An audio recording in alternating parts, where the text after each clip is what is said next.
¿Cómo están, queridos amigos? Bienvenidos. Esto es Nuevas Voces en Agricultura, absolutamente en vivo y en directo, comenzando una nueva edición de nuestro programa en este martes 21 de enero, con un tremendo panel de conversación y con grandes temas para conversar, para discutir, para debatir, para analizar aquí en su programa Nuevas Voces de Agricultura.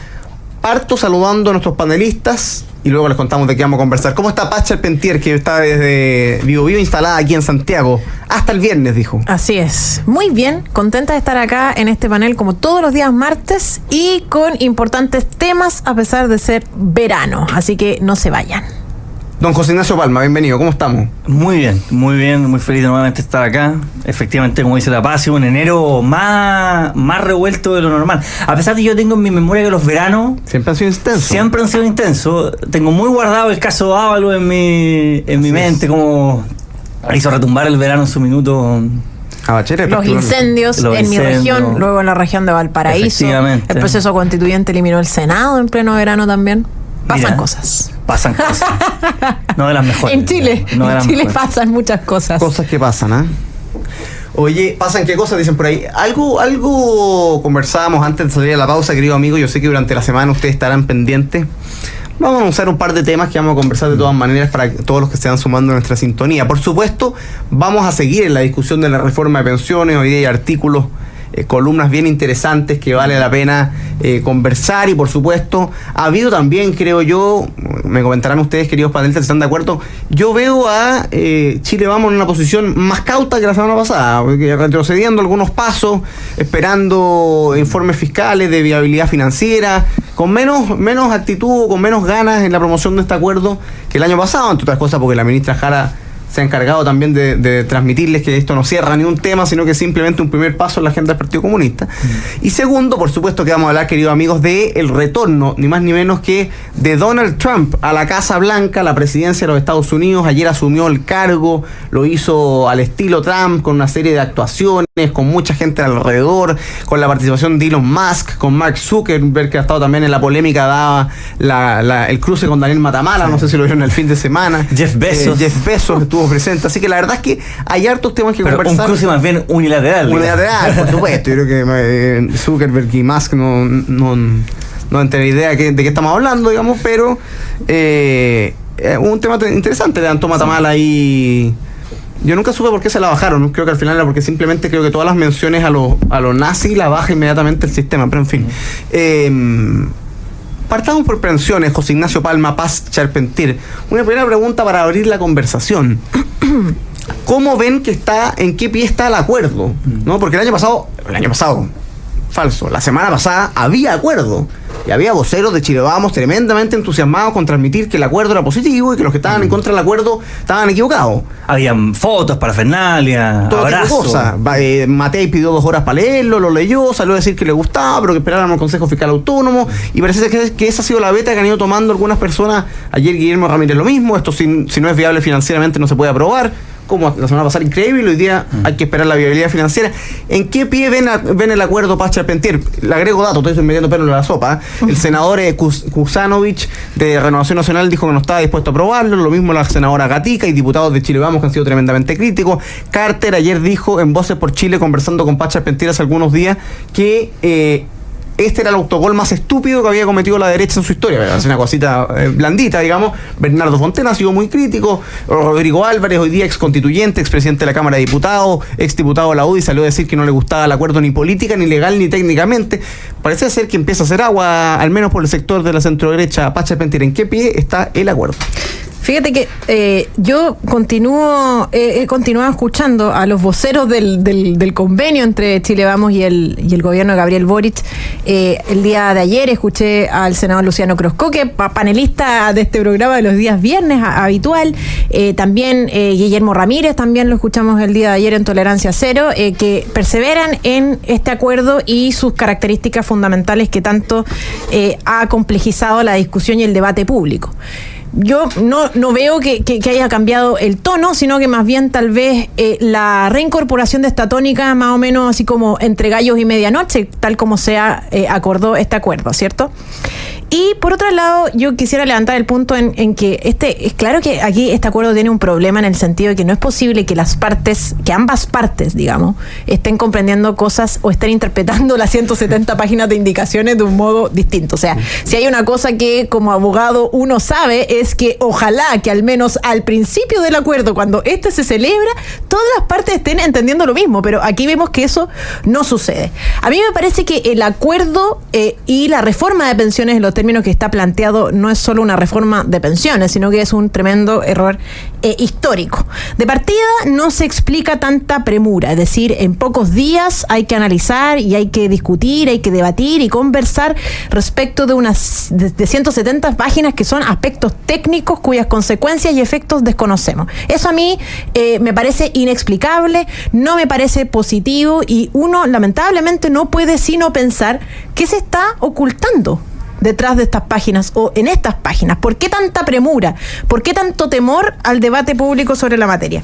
Segundo, es importante destacar que aquí existe un reparto encubierto, ya sea a través de denominados bonos de compensación o seguros, etcétera, que además, dicho sea de paso, se incrementa la participación del Estado en distintas instancias, como por ejemplo la administración de las cuentas o también de estos fondos que en teoría se estarían prestando al Estado o destinando a seguros. Por otra parte, me parece que la centro derecha de seguir adelante, yo creo que demostraría en efecto que ellos no creen, Tomás, en la capitalización individual como la columna vertebral de nuestro sistema de seguridad social. No creen en ella, porque de otra manera perseverarían en este punto y en su fortalecimiento y no darían paso a otra solución con la que uno está en desacuerdo habitualmente, como lo es el reparto. Entonces aquí no hay dobles lecturas. También es importante, me parece a mí, Tomás, que no podemos dejar fuera que aquí uno huele un cierto oportunismo político. ¿Oportunismo por qué? Porque resulta que, estimados amigos, la reforma entraría en vigencia en 9 meses. ¿Saben ustedes en cuántos meses es la elección presidencial?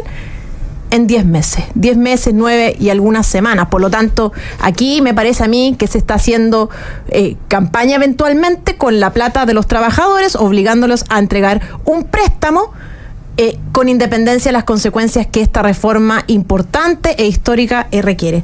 Y por lo tanto aquí yo creo que el problema de las pensiones no se va a resolver ni con más Estado, ni con más reparto, sino que con capitalización individual, con menor presencia del Estado, con una reactivación del empleo y, por supuesto, con la salida rápida de este gobierno que nos tiene, obviamente, la mediocridad, la incertidumbre y en una de las peores situaciones económicas y social y también políticas de la historia reciente de nuestro país. ¿Cómo lo ve don José Ignacio Palma? Fíjense que además de cómo el acuerdo en el fondo empieza a irse un poco el piso político, de lado y lado, como hemos visto, yo diría también que se le ha empezado a ir un poco el piso técnico, por decirlo así, porque el argumento desde Chile Vamos y desde el equipo de Elin Matei, oigan, acá la gente que sabe de estos temas, Ignacio Briones, Matías Ceballos, que estuvieron en Hacienda, manejan estas cuestiones, ellos han dicho que la reforma va bien encaminada, hay que hacer algunos ajustes, pero raya para la suma es un gran acuerdo.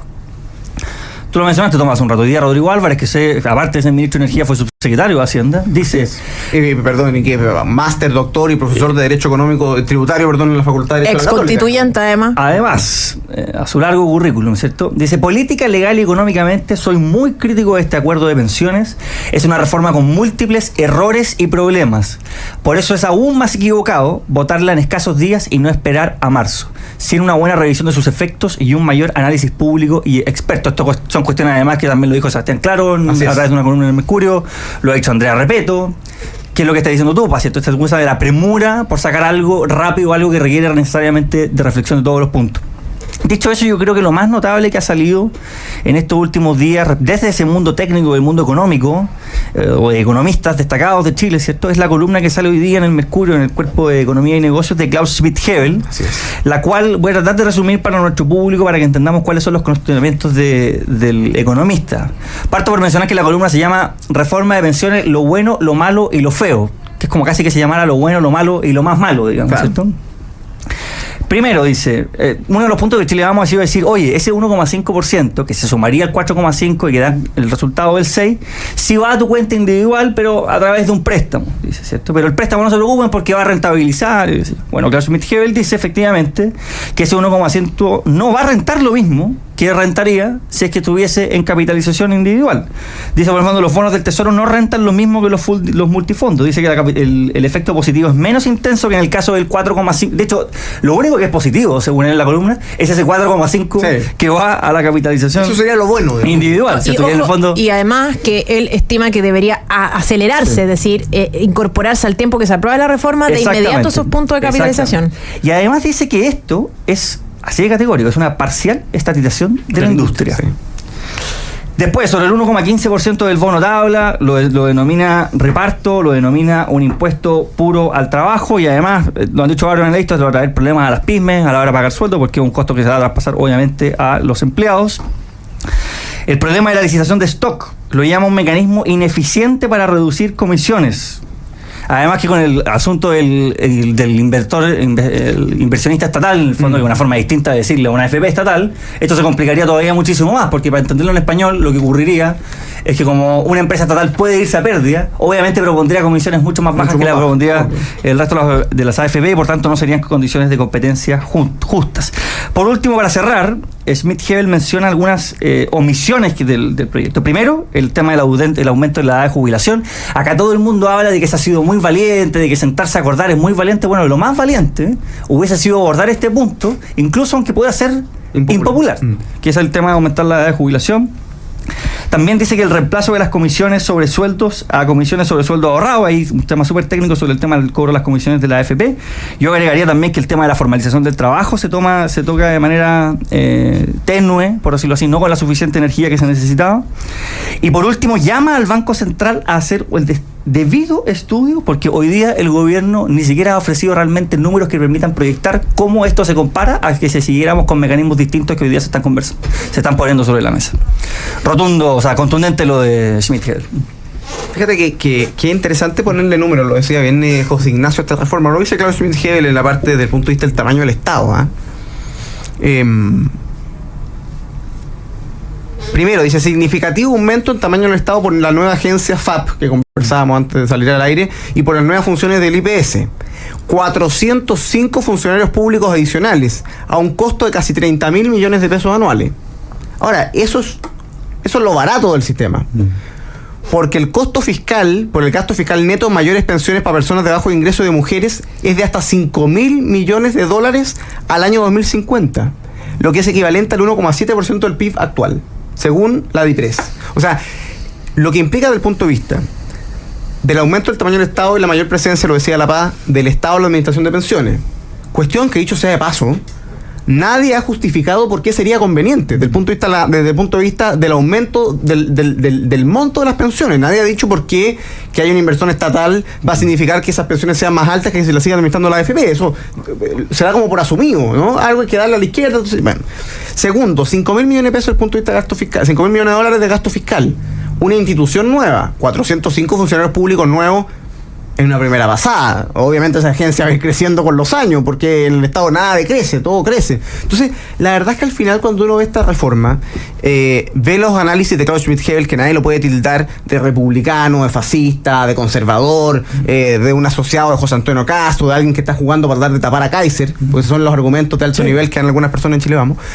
La verdad es que uno lee a Klaus Schmidt-Hebel, uno escucha a Bernardo Fontaine, uno lee a Rodrigo Álvarez, a Andrea Riveto, que es una persona de la concertación, que dice con todas las letras, oye, lo que aquí nos están diciendo es que el Estado necesita plata y no la tiene, y en vez de salir a pedirle prestada para afuera, se la está pidiendo a los trabajadores. O sea, cuando uno ve el análisis técnico, más allá de lo político, más allá de que uno podría decir, oye, Chile Vamos le está regalando a precio huevo un legado al presidente Boric, que es lo que yo creo. Lo que está haciendo Chile Vamos, decirle al presidente Boric, oiga, le aprobamos la reforma para que tenga algo que mostrar, porque no tiene otro sentido que pasarle eso al presidente Boric y adelantar la discusión para que Matei sea miel sobre hojuelas. Cuando uno escucha toda esa opinión técnica, uno dice, bueno, aquí hay una brecha tremendamente grande entre los técnicos cercanos a la centroderecha y los parlamentarios de centroderecha. O sea, Klaus Schmidt-Hebel es una persona influyente en el mundo de la centroderecha, en el mundo liberal, cercano a Evópolis, horizontal en su minuto. Bueno, uno de los que está negociando es mi buen amigo Luciano Cruzcoque. ¿Quién influye ahí? Porque la verdad es que cuando uno ve, perdón que lo diga con nombre y apellido, pero me tocó los días discutir por Twitter con Matías Acevedo. O sea, muy básica la argumentación. O sea, la argumentación es un contrafactual, ya, pero imagínate lo caro que sería no hacer nada.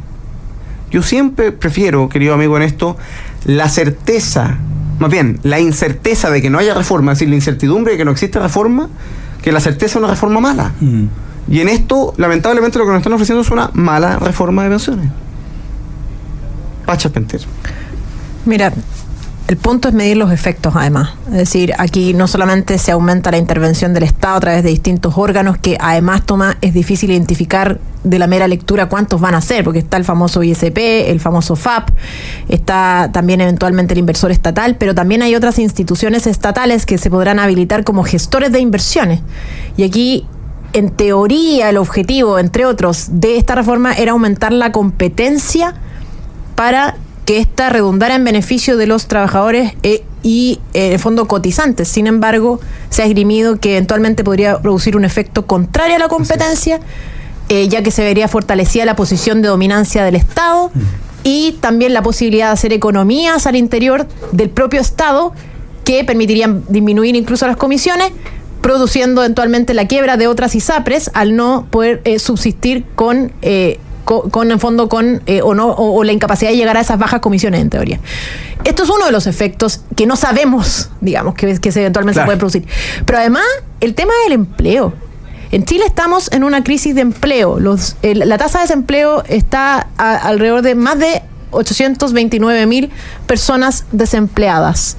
Aquí no se sabe cuál va a ser el impacto de esto, y como bien lo dijimos en un programa anterior, en una reforma pasada, donde sí se hizo un informe por parte del Ministerio de Hacienda y también el Ministerio del Trabajo, y respecto a una reforma que aumentaba un 5% las cotizaciones previsionales, se afectaban hasta más o menos 620.000 empleos. O sea, ¿cuánto va a afectar el empleo una reforma de pensiones que no aumenta 5 puntos la cotización, sino que 8,5, digamos?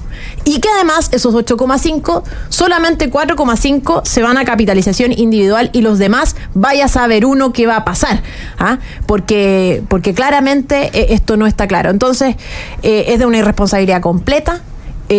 Además, falta transparencia respecto a los chilenos, porque ese es en un momento en que los chilenos están distraídos, porque es una realidad, y con la condescendencia de personas de nuestro sector que juraron, prometieron y prometieron que defenderían hasta la muerte, por así decirlo, la capitalización individual, y hoy vemos que no es así, y más encima poco claro, porque hay un reparto encubierto desde que la cotización no va a financiar pensión propia, sino pensión de tercero. No importa el momento, no importa el lugar, siempre que se produce aquello, es reparto, así de simple, para que no lo enreden con que el bono acá, el bono tabla, el bono compensación, que el seguro aquí, que el ISP, que el FAP, no sé cuánto, cuestiones realmente incomprensibles. Las cosas son más básicas. Tomás. Vamos a hacer una pausa comercial, querido amigo. Estamos con José Ignacio Palma, con Paz Charpentier, conversando actualidad política acá en Nuevas Voces de Agricultura, este primer bloque dedicado a la reforma de pensiones. Vamos a hacer esta primera pausa comercial. A la vuelta, por supuesto, vamos a leer a todos los que nos escriben desde distintas partes de Chile. Cuéntenos por el chat en directo de YouTube desde dónde nos escuchan, desde dónde siguen Nuevas Voces. Y por supuesto los saludamos a la vuelta de la pausa en esta conversación. Vamos y volvemos. Estamos de vuelta, queridos amigos, con su programa Nuevas Voces en Agricultura. Estamos conversando actualidad política con José Ignacio Palma y con Paz Charpentier, y se suma a nuestro programa más el doctor Acosta, que venía con algunos minutos de retraso, pero ya está aquí en vivo y en directo en los estudios de Radio Agricultura. Aquí estamos, Tomás, muchas gracias. La conducción habitual del doctor Acosta. Vamos a saludar, doctor Acosta, en este programa en que estamos con mucha sintonía, muchas personas escuchándonos, y yo supongo que también muchos me gustas. No he actualizado el conteo. Vamos a ver. Yo supongo que ya vamos llegando a los 100, 150 me gusta, gracias a la generosidad de nuestros auditores. Hemos ido superando absolutamente distintos tipos de metas que hemos ido poniendo en los últimos, el viernes estuvo extraordinario, más de 400 absoluto. Me gusta. Así que aprovecho de saludar a todos los que nos escriben aquí por el chat en directo en YouTube. Saludos para Lorena Contreras, que nos escucha desde Los Ángeles, Mauri Ferrada desde Quinta Alemana, nos escriben desde Iquique también, María del Pilar Figueroa desde Viña del Mar, nos escribe también Jorge Sata, Alto Gafitería, Luis Pérez, Rosa Inés Montenegro desde Ñuñoa, saludos a Juan Zapata, a Johnny Benavides desde Gorbea, a Jorge, que nos escribe también, Marco Antonio Maya, también saludos para él, Patricia Isabel Rivas Astorga nos escucha desde Huechuraba, nos escribe Daniel Alonso Yáñez, dice, grande Paz, lo mejor de Concepción. Gracias, Daniel. Saludos de Freddy Alcaíno, Luis Luis Pérez dice, doctora Costa, diputado. Saludos para Juana María Silva Torres. Saludos para José Luis González, para Raúl Fajardo desde Suecia, César Vega desde Viña, Braulio Parra.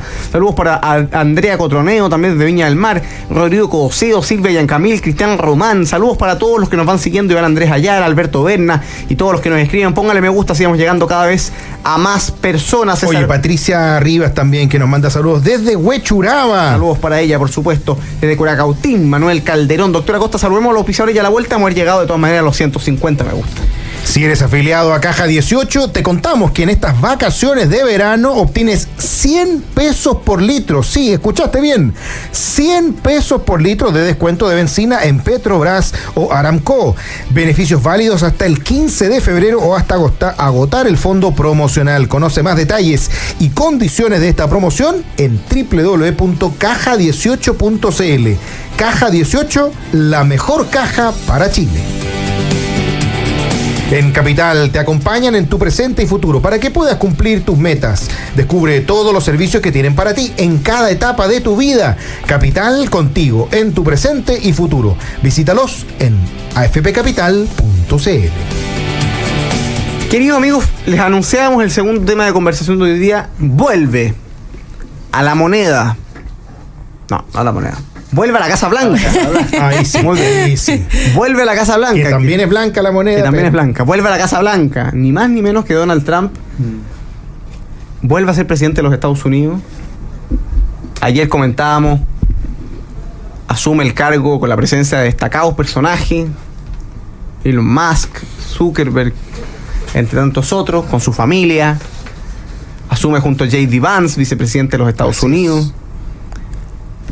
Y la verdad es que genera un movimiento importante desde el punto de vista político, no solo por el personaje, el liderazgo particular de Donald Trump, sino también por la influencia que tiene Estados Unidos y por la influencia que pueda tener en los conflictos o en la correlación de fuerzas que está dando a lo largo y ancho del mundo con la potencia de China, con lo que ocurre con Rusia y Ucrania, con lo que puede pasar en Israel y Palestina. Es decir, lo que haga o no haga Donald Trump y Estados Unidos es tremendamente relevante y condicionante para los equilibrios geopolíticos a lo largo y ancho del mundo. ¿Qué te parece la llegada al poder, la nueva llegada al poder de Donald Trump? Paz Charpentier.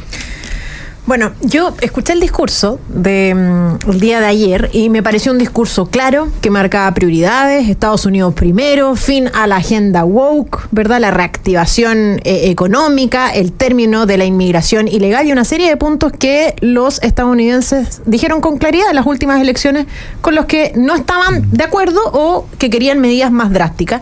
Y por lo tanto yo creo que el discurso fue coherente con eso, coherente con la historia de Donald Trump y también coherente con las aspiraciones de los estadounidenses.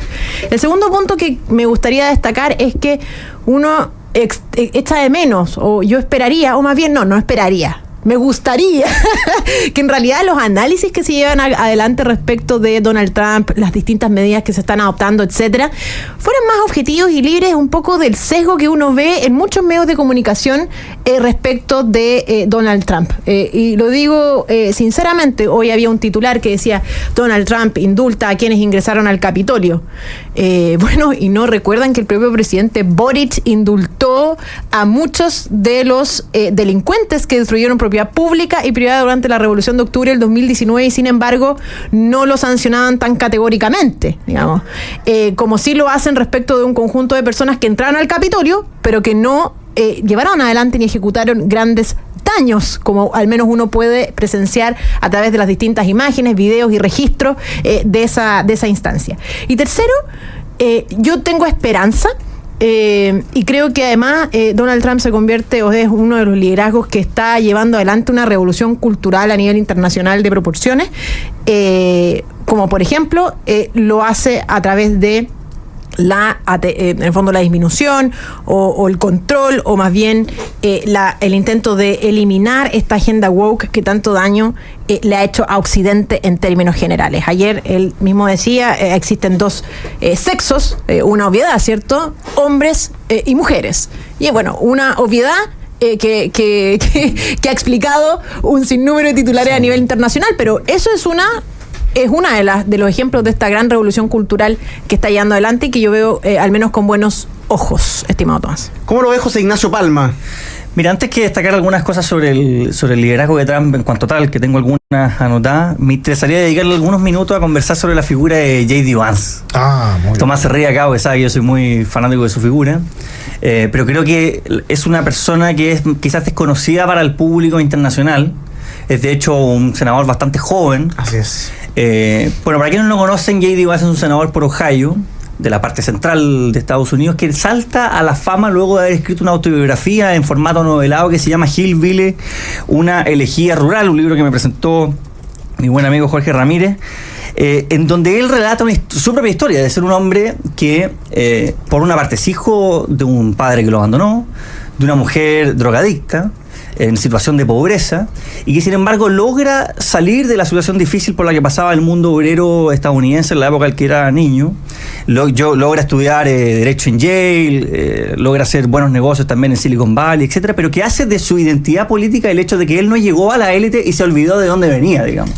Todo este asunto de las élites de las costas estadounidenses, que son estas élites cosmopolitas, economicistas, tecnócratas, y que se ríen un poco del ciudadano promedio estadounidense, particularmente el votante de Trump. Él dice, no, esa gente, el masivo voto de la población blanca obrera en Estados Unidos hacia Trump tiene una explicación, y es porque estas élites se han olvidado de esas personas. J.D. Vance además es un político poco usual en el sentido de que tiene un buen acercamiento al mundo académico e intelectual. De hecho, detrás de las personas que lo asesoran se encuentra Patrick Deneen, que es un destacado intelectual estadounidense, que ha propuesto esta idea de hablar de un orden postliberal. Tiene dos libros muy famosos, uno que se llama ¿Por qué el liberalismo ha fracasado? Y otro, Cambio de régimen, en donde Patrick Deneen defiende la idea en el fondo de una política que vuelve a mirar hacia las comunidades, vuelve a mirar hacia la iglesia, pensar en un orden político virtuoso. ¿Te gustó ese libro? ¿Ah? ¿Te gustó Cambio de régimen? Me gusta, creo que en ambos hay puntos bastante notables. Cosas discutibles, por supuesto, porque está pensando en términos teóricos hacia el futuro. Pero creo que hay cosas bastante notables, o al menos que logran mostrar de manera aguda algunas de las falencias de la democracia liberal, por ejemplo en el tema migratorio, por ejemplo en el tema religioso, por ejemplo en el tema falórico, etcétera, etcétera, y que por supuesto Trump de una manera más intuitiva y quizás J.D. Vance de una manera más intelectual han logrado abordar de manera bien potente desde esta dupla al fondo que se instala hoy día en la Casa Blanca. ¿Cómo lo ve el doctor Acosta? Me encanta la sutileza que utiliza José Ignacio Palma para decir, no, Trump de una manera más intuitiva. Sí. Claro, menos... Vance de una manera más intelectual. Yo creo que lo de Trump, además de la intuición, es también la lógica del poder, ¿eh? Porque hemos visto que hace cosas como cambios radicales en su visión con respecto al aborto, por ejemplo, cuando lo dice en su primera campaña, y además lo hace sabiendo que la elección de los jueces de la Corte Suprema de Estados Unidos tenía que estar amparada con una base sociológica que quería, por ejemplo, una reinterpretación de Roe versus Wade, como finalmente se terminó haciendo. Efectivamente. Y que bueno, en esta pasada el tema del aborto vio que en realidad no le está generando tantos votos como él esperaba, entonces finalmente ahí reculó un poquito, no fue tan duro como no le gustaría, entonces yo diría que más que intuición es como de olor político propiamente tal, de este maridaje de olfato político, claro. No, y se escudaba siempre en lo de Roe versus Wade. Claro, Está listo. Entonces ahora lo de Estados verán. Pero es interesante. Una y una.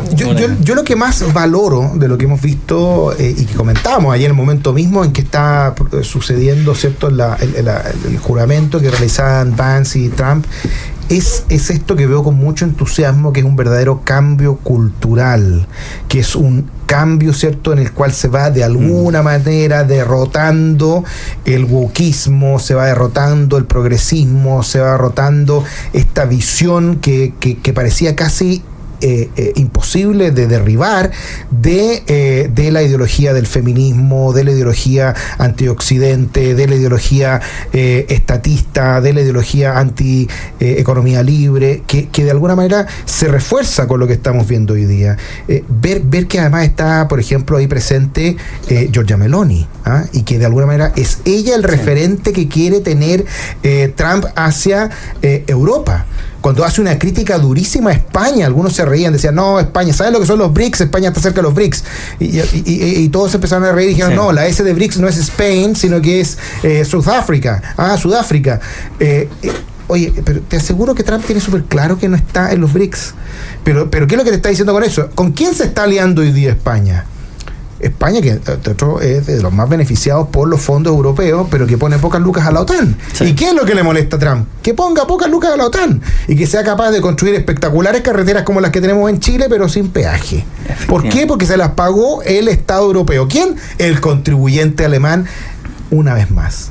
Entonces, a mí me parece que esa forma en que se está reorganizando cierta comunidad ideológica que tiene muchos matices, sí, que no tiene, podríamos decir, un único tronco común, pero que conversa en el sentido de, mira, hay que reivindicar Occidente, hay que reivindicar el sentido de la fe, el sentido espiritual, hay que reivindicar la economía libre que le ha dado progreso a la sociedad más que nunca a lo largo de la historia, hay que reivindicar la familia y las decisiones trascendentales de la familia en educación, en salud, en la construcción, ¿cierto?, de la sociedad. Hay que reivindicar también el sentido, ¿cierto?, nacional bien entendido, en que cuando vas a establecer relaciones con otros países grandes como Rusia, como China, está bien el tema del libre comercio, pero ojo que en la lógica del libre comercio también te pueden hacer trampa, porque verdaderamente,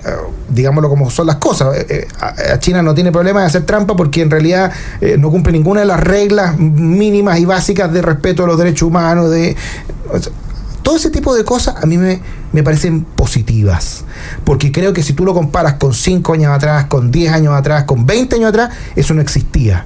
Había ciertas, digamos, competencias inorgánicas en cada uno de los países contra esa izquierda, que siempre ha sido mucho más internacionalista, y creo que ahí hay un espacio positivo. Como todo en la vida, esto está recién partiendo, estamos viendo cómo va a evolucionar, falta un poquito más de desarrollo intelectual, pero a mí me parece que es muy interesante lo que se está viendo. Es el Claudio Alvarado Dixit.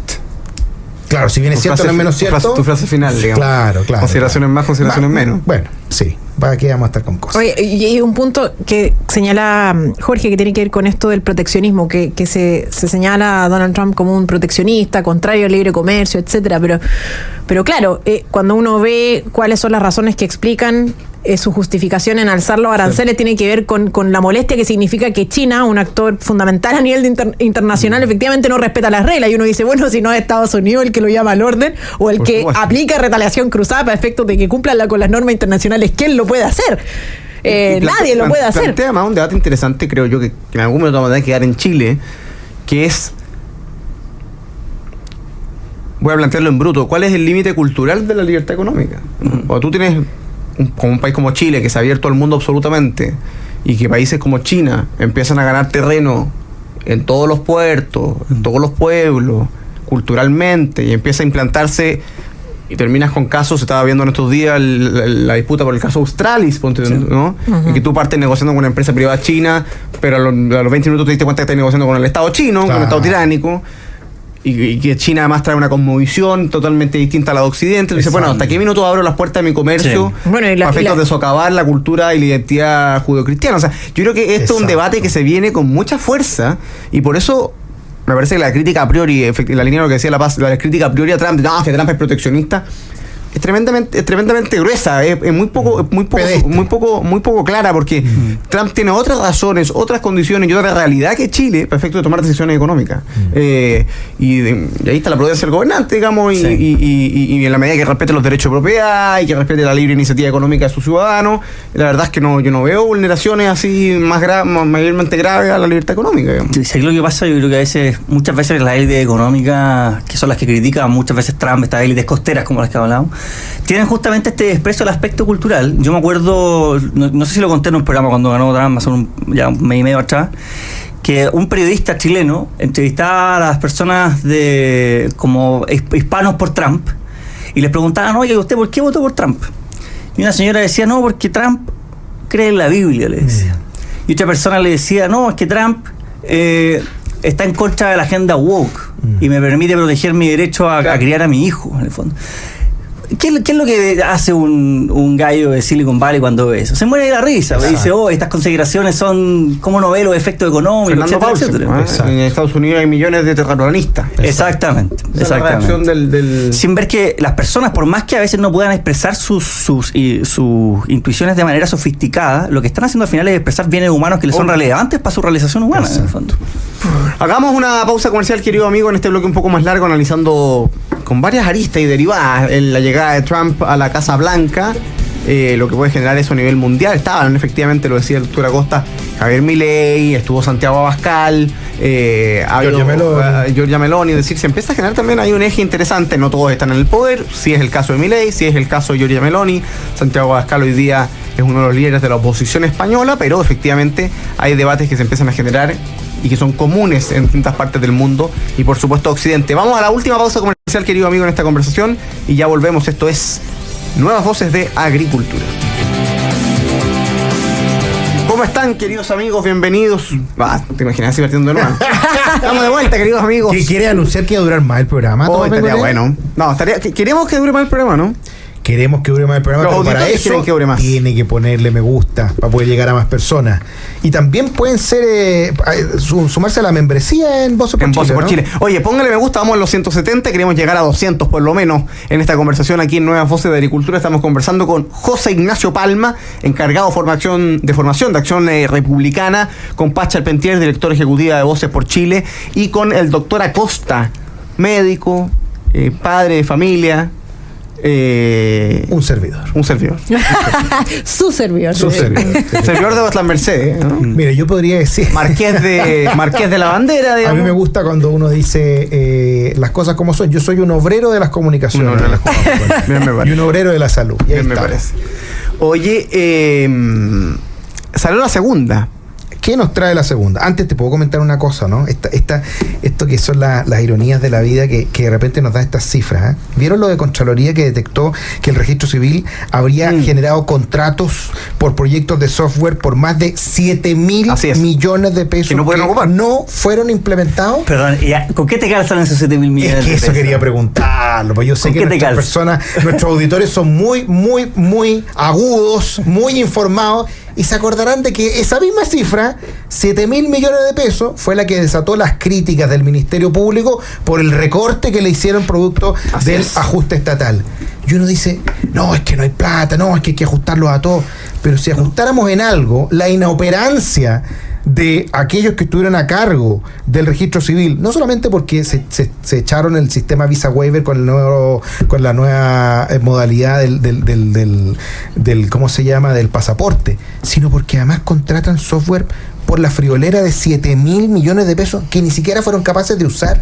Y si nos detuviéramos a revisar lo mismo en salud, donde también se gasta un montón de plata en software, en educación, en trabajo, donde también se gasta un montón de plata también de los ministerios que son los más grandes, encontraríamos este tipo de cosas. Funcionarios que no se necesitan para nada, asignaciones que se entregan por nada, PMG que se entregan por nada, el reajuste del sistema ¿cómo se llama?, del sector público que se paga todos los años simplemente por existir y se gasta una millonada de plata. Me acordé de una anécdota una vez conversando con una persona que fue ministro de Educación, cuyo nombre no voy a decir, pero que además es director de Radio Agricultura. Ya lo dijiste todo. Estábamos conversando su paso por el Ministerio de Educación y nos contaba una cuestión notable, pero que da cuenta cómo funciona el Estado. No sé si tú estabas en esta conversación, Jorge Acosta, pero él nos contaba que todos los años había un programa en el Ministerio de Educación que consistía en regalar miles de computadores a alumnos. Claro. Miles de computadores. Entonces, ¿cuál era el hito político? El ministro de Educación iba a una escuela ubicada en la localidad X y lo que hacía era entregarle decenas de computadores a los alumnos, fotos, iban los diputados de la zona, y para todos era pura ganancia. ¿Por qué? Porque el diputado estaba entregando cosas, porque el ministro también, el diputado se había conseguido la movida, todo lo demás. Algo que uno podría pensar bien orientado, que los alumnos tengan acceso a la tecnología. Y este ministro, que además es columnista del Mercurio, ya es muy irónico, nos preguntaba, nosotros entregábamos estos computadores a los alumnos, ¿y ustedes creen que las salas de clases de la escuela tenía 40 enchufes para que cada uno pudiese cargar su computador? Obvio que no. ¿Y tú crees que la red de internet de la escuela estaba hecha para que hubiese 200 personas conectadas al internet al mismo tiempo? Obvio que no. ¿Y tú crees que los profesores ya te habían tenido las capacitaciones necesarias para que las clases pasaran a ser en un formato más digital? Obvio que no. Y los computadores terminaban sin utilizarse. En la casa. Y cuando esta persona quiso terminar el programa de los computadores, porque estaban gastando plata de manera inútil, ¿qué pasó? Lo llamaron los diputados. Para decirle, no, pues ministro, si yo cuento con que una vez al año voy a los colegios de mi región a entregar computadores. Claro. Esa es la tónica del funcionamiento del aparato estatal. Plata malgastada, incentivos perversos, grandes titulares, diputados defendiendo la cosa chica, y falta de valentía y carácter para decir, porque además en este caso cortar ese programa no dependía del ministro. Sí. Por supuesto, que le da la presidencia, en fin, que se sacara el presupuesto. Pero por eso, y volvemos a Trump, y volvemos a Milei, sí, es tan importante, porque lo que dice Jorge, los 7.000 millones, hoy día vi que el Ministerio Público Valencia con Marcela habían llegado a un acuerdo de revisar el presupuesto, digamos, que se le había quitado al Ministerio Público. Pero si tú no te tomas en serio la reducción del aparato estatal, la revisión del gasto, la verdad es que no hay mucho futuro, porque la excusa de subir los impuestos va a estar siempre presente, porque nunca te va a alcanzar la plata. En una familia en que nadie sabe cómo se gasta la plata, nunca alcanza la plata. Y además que es plata ajena, entonces da lo mismo. Da lo mismo que se gaste, que se utilice mal. Oye, nos están escribiendo muchas personas, dicen, definitivamente este programa es muchísimo mejor. Saludos a todos y muchos likes. Queríamos que el programa dure 2 horas. La gran pregunta es quién más vendrá. Saludos a Renato Navarro, 7.000 millones. Saludos al panel Listo Mi Like. Oye, mucha gente apoyándonos, ya vamos llegando a los 200. Falta un poquito para llegar a los 200 me gusta. Aunque usted no lo crea, alguien me pone, toma, todo esto es improvisación del desgobierno. Esto que le estoy contando era en el gobierno pasado. Sí, claro. Y es un programa que tiene varios años, digamos. Exacto. O sea, y así la DIPRES todos los años alerta a los cientos de programas que están mal evaluados, que son calificados ineficientes y que simplemente se siguen ejecutando porque no hay nadie con la disposición de despedir a todos sus funcionarios. ¿Y sabéis qué pasa? Además que hoy día uno escucha desde Chile Vamos, a propósito del tema pensiones, defendiendo el acuerdo, diciendo, oye, lo que pasa es que lo realmente difícil ha sido sentarse 2 años en esta mesa de negociación y ver alternativas concretas sobre cómo mejorar las pensiones de los chilenos. Bueno, pero uno se pregunta, ¿por qué si se estaba esa energía para entrar en una comisión en la que inevitablemente estaba jugando dentro de la caja del gobierno? Porque al final la discusión era sobre cuántos puntos le iba a ceder, ¿cierto?, al reparto, al disfraz de reparto que es el préstamo. Porque ese mismo tiempo y energía en la dinámica de un Milei, en la dinámica de un Trump, en la dinámica de lo que está haciendo ahora Donald Trump, Elon Musk, en toda esta comisión de regulación en Estados Unidos, de en verdad empezar a ponerle el ojo a todos esos miles de millones de pesos que se gastan en manera burocrática. A mí me llama mucho la atención, por ejemplo, que para estos temas en particular hayan sido medio esquivos para gente como Ignacio Briones, que en su minuto cuando estaba en el gobierno era de los más insistentes en el tema de las transferencias directas, por ejemplo, que iban a mejorar muchísimo la eficiencia del gasto público en el gasto social, en la manera en que al final ese beneficio le iba a llegar a las personas. Yo creo que ahí hay una beta que no ha habido muy poca voluntad para tocar, justamente por, hay que decirlo, la falta de, para no decir cobardía y no ser tan, pero la falta de voluntad realmente de carácter de pensar fuera de la caja y mover el eje hacia otra parte. Y tolerar la crítica. Usted sabe que cuando Ronald Reagan, esto lo cuenta muy bien en Albert Yard, cuando Ronald Reagan despide a cientos de miles de funcionarios del aparato estatal estadounidense, lo intentaron matar a los pocos días. Pero es que si no estáis dispuestos a eso, no. Esto es como cuando cerremos el tema de las pensiones para que no nos toque la presidencial. Claro. Es que no. Oye, quiero mandar un saludo especial a Carlitos Constructor, que dice, bajé del techo a darme like. ¡Qué grande! Saludos a Pamela Rodríguez, que nos dice, chiquillos, los escuchamos todos los días con mi marido desde que comenzó este programa. Saludos a todos, especialmente a La Paz. Muchas gracias. Ya les puse mi me gusta. Muchas Mario gracias. Alberto Herrera dice, faltaba mi like. Mucho ánimo, muchachos. Saludos a todos los que nos escriben de distintas partes del país. Se nos está acabando lamentablemente el programa, quería Pache Pentier, pero nosotros nos seguimos viendo porque tenemos almuerzo con el doctor Acosta, con Pache Pentier. Puede ir José Ignacio Palma si quiere. Muchas gracias. No lo vamos a obligar. Creemos en la libertad. Creemos en la libertad, efectivamente. Oye, no sé si tenía uns 20 segundos, 10 segundos. Dale. El Beto es el que manda, ¿sí? Beto dice que sí. Beto le dice por la paz, que sí. Que yo creo la que Cata ya se está acabando la pero uña, solamente Beto para que la sí. gente se imagine en la casa lo difícil que es terminar con la inercia de crecimiento estatal. Fíjense, cuando uno gana, por ejemplo, sueldo mínimo, 500.000 pesos, y luego pasa a ganar, se gasta esos 500.000 pesos. Si gana 1 millón, se gasta ese millón. Si gana 1,5 millones, se gasta ese 1,5 millones. Lo que nosotros tenemos que hacer es estar ganando de estar ganando 1,5 millones, entonces a entender que hoy día ganamos 500 y que por lo tanto hay que ajustarse. Lo difícil que es volver a vivir con esos 500. Bueno, hay que ser inteligente, pero esa es la inercia, ¿verdad? Lo que uno tiene, se lo gasta. El problema es que este Estado ya no tiene y continúa gastando igual. Entonces, por eso se requiere determinación y valentía, Tomás, para terminar con esta inercia de crecimiento estatal. Pacha Pentier, doctor Acosta, Toma, Mengolé. José Ignacio Palma, gracias por su sintonía, queridos amigos. Un gran abrazo, más de 230 me gusta, ya Muy hemos subiendo bien. para allá. Vamos a llegar a los 250. Viene Deportes en Agricultura, quédense en la 92.1. Buenos partidos de tenis andan circulando todo esto. Así que atentos a lo que viene en Deportes en Agricultura. Nos reencontramos mañana miércoles. Así es. Que estés Aquí bien. en Chao, Nueva chao, Voces de amigos. Radio Agricultura. Que Que les esté muy vaya bien. Un abrazo.